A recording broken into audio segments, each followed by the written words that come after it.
আজি বনাই দেখাম আপোনালোকক মোৰ এই ভিডিঅ'টোৰ জৰিয়তে বিস্কুট পিঠা। আপোনালোকে বিস্কুট পিঠা বনাই পাইছেনে বাৰু? আজি মোৰ ভিডিঅ'টো সম্পূৰ্ণকৈ চাবচোন। মই ইমান ধুনীয়াকৈ আজি বিস্কুট পিঠা বনাম আৰু আপোনালোকক মই এই ভিডিঅ'টোৰ জৰিয়তে দেখাম। চাওকচোন, বিস্কুট পিঠা বনাব লগা হ'লে প্ৰথমতে লাগিব এয়া ময়দাৰ। মই ইয়াত লৈছোঁ আধা কেজি ময়দাৰ লৈছোঁ আৰু লৈছোঁ এটা নাৰিকল। ধুনীয়াকৈ দেখিছে আৰু আপোনালোকে ধুনীয়াকৈ ৰুকি লৈছোঁ এই নাৰিকল এটা আৰু লৈছোঁ 1 বাটি চেনি আৰু এইটো কুলাজিৰা আৰু এই বাদামকেইটা মই ধুনীয়াকৈ চাফা কৰি লৈছোঁ, বাকলিটো আঁতৰাই লৈছোঁ আৰু অলপ থেতেলিয়াই লৈছোঁ। দেখিছেনে? মিহি মিহিকৈ অলপ থেতেলিয়াই লৈছোঁ। আৰু ইয়াত লাগিব মানে চুজি 1 বাটি লৈছে। এয়া আছে চুজি আৰু এইখিনি আছে বেকিং পাউডাৰ আৰু লাগিব আমাক ৰিফাইন তেল। ময়দাখিনি মাৰিবৰ কাৰণে আমাক লাগিব এয়া গৰম পানী। ঠাণ্ডা পানী মই ব্যৱহাৰ নকৰোঁ। এয়া দেখিছে আপোনালোকে গৰম পানী মই ৰেডি কৰি লৈছোঁ। আহক এতিয়া মই ভিডিঅ'টো দেখাওঁ কেনেকৈ মানে বিস্কুট পিঠা বনাব পাৰি আপোনালোকক দেখাওঁ। আপোনালোকে মোৰ ভিডিঅ'টো সম্পূৰ্ণৰূপে চাই গৈ থাকিব। যিকেইটা বস্তু লাগিব মই আপোনালোকক দেখাই দিছোঁ। নাৰিকল লাগিব, চেনি, চুজি, কালজিৰা আৰু বেকিং পাউডাৰ আৰু এইফালে আছে বাদামৰ গুড়ি, মানে বাদাম অলপ থেতেলাই লৈছোঁ আৰু লৈছোঁ ময়দা, ৰিফাইন আৰু গৰম পানী। এতিয়া মই ময়দাখিনি মাৰিম। এয়া আছে নিমখটো মই সোৱাদ অনুসৰি লৈছোঁ, কমাই লৈছোঁ। দেখিছেনে? আপোনালোকে নিমখটো সোৱাদ অনুসৰি ল'ব, কমাই ল'ব। আৰু ইয়াত দিম এতিয়া এয়া কলাজিৰাখিনি দি লওঁ। বেকিং পাউডাৰখিনি দি লৈছোঁ মই।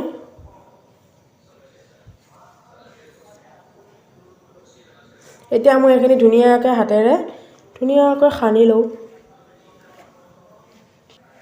এতিয়া মই ইয়াত দিছোঁ এইখিনি চুজি।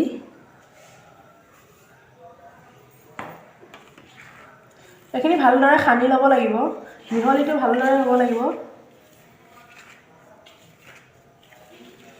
এতিয়া মই দিছোঁ ৰিফাইন তেল, মানে ইয়াত 1 কাপমান জোখৰ কৰি দিম আৰু মই এটা আন্দাজ কৰিম 1 কাপমানৰ জোখৰ দিম। মই 1 কাপৰ জোখৰ কৰি দিছোঁ, আইডিয়া কৰি দিছোঁ। এয়া দেখিছেনে আপোনালোকে? ইয়াত কমাই দিছোঁ, এইখিনিত আছিল, এইখিনি 1 কাপমানৰ জোখৰ কৰি দিছোঁ তেলটো। এতিয়া ভালদৰে সানি ল'ম এইখিনি।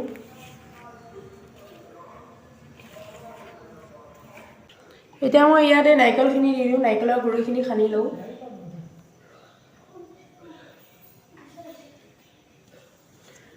নাৰিকলটোৰ পৰা অলপ মানে হেৰি হয়, পিঠাগুড়িখিনি সানিব পৰাকৈ অলপ মানে জোলৰ নিচিনা হৈ যায় যে, পানী হৈ যায়। গতিকে এইখিনি সানি লৈছোঁ, তাৰপিছতে গৰম পানী দিম। মানে প্ৰথমতে যদি পানী দি দিয়ে এইখিনি বেছি ঢিলা হৈ যাব। এতিয়া মই চেনিখিনি দি দিওঁ। এতিয়া ইয়াত মই চেনিখিনি দিওঁ।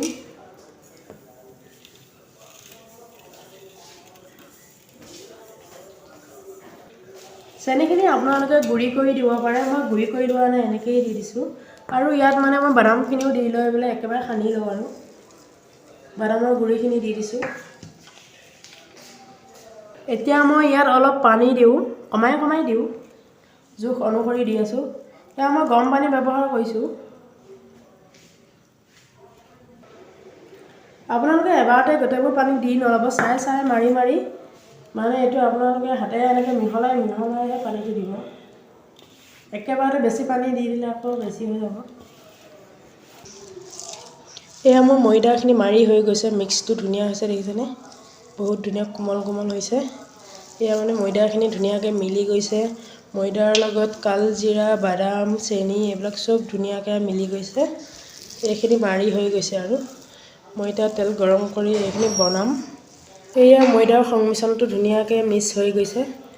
এতিয়া মই বিস্কুট পিঠাটো বনাবলৈ আৰম্ভ কৰোঁ। মই শেষত এইখিনি ঘিউ মিক্স কৰি দিছোঁ। ইয়াত ঘিউখিনি দিলে ধুনীয়া সুন্দৰ এটা গোন্ধও আহিব আৰু আমাৰ হাততো লাগি নধৰিব। সেইটো কাৰণে মই শেষত অকণমান ঘিউ ইয়াত মিক্স কৰি দিছোঁ। এয়া দেখিছে আপোনালোকে ঘিউ। এয়া মই ৰিফাইন তেল গৰম কৰি লৈছোঁ আৰু একে ল' ফ্লেমত দি ল'ব।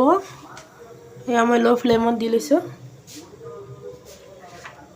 এতিয়া মই এইকেইটা সৰুকৈ লাডু বনাই আনিছিলোঁ। এতিয়া মই তেলত পুৰিম। এয়া মই তেলত ভাজিম।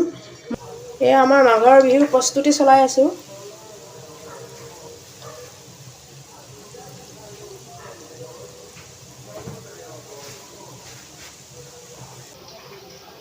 এয়া চাওক কিমান ধুনীয়া কালাৰ হৈছে, এইটো হোৱা নাই, এই দেখাইছোহে।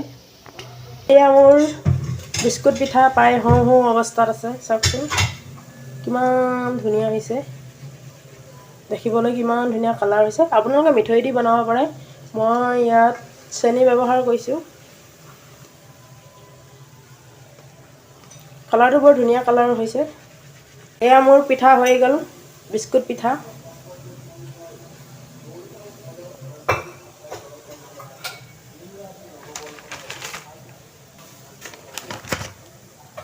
এয়া মই প্ৰথমবাৰতে বনাইছোঁ ইমানকেইটা পিঠা।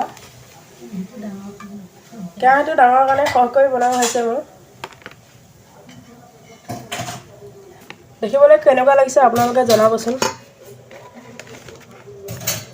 ৱাও, গৰম হৈ আছে আৰু মই পিছত লাহে লাহে আপোনালোকক দেখাই দিম ধুনীয়াকৈ। ইমান ধুনীয়া হৈছে, এয়া দেখিছেনে কিমান ধুনীয়াকৈ সিজিছে ভিতৰটো। খাবলৈ বহুত সোৱাদ লগা হৈছে।